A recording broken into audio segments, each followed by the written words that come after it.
in working with entrepreneurs through our Entre Leadership stuff, tens of thousands of them over the years, what we find is that when that young entrepreneur who has a business that's generating $1 to $10 million top line, when they pay off their home as a goal, it releases something inside of them to go run their business.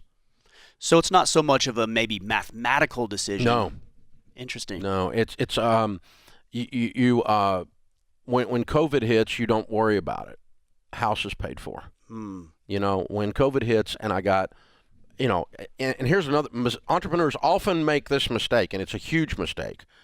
They'll grow a good business, a $1 to $10 million top line business, meaning gross revenues. Sure. And I'll meet them, and they're 55 years old or 48 years old, and they have zero money saved. All of their asset is their business. Right.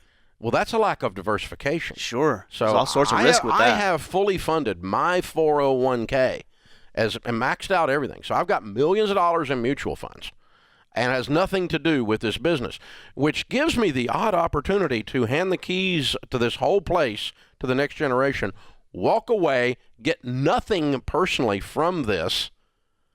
All the wealth I built over to the side, other than the business, will sustain Sharon We'll and I take care of things. when we can, and I don't have to put the burden of debt on the next generation to do a succession plan.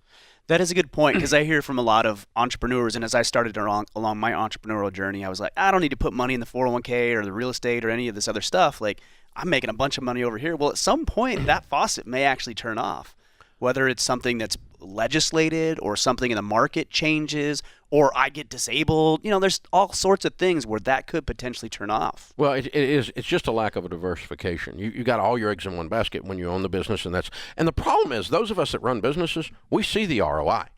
Yeah, of course. If I take $10,000 and I put it in a mutual fund, or I pay $10,000 and I put it in RAMSEY Solutions, the ROI at RAMSEY Solution is like light years better. Yes. And so why would I ever put it over in a boring but mutual fund? You know, because I'm laying foundational things that allow freedom to run the business without the stress of a debt on the house and without the stress of there's no other money anywhere except in this one place. And then if this one place starts tilting a little bit, man, my freak goes on really fast. Right.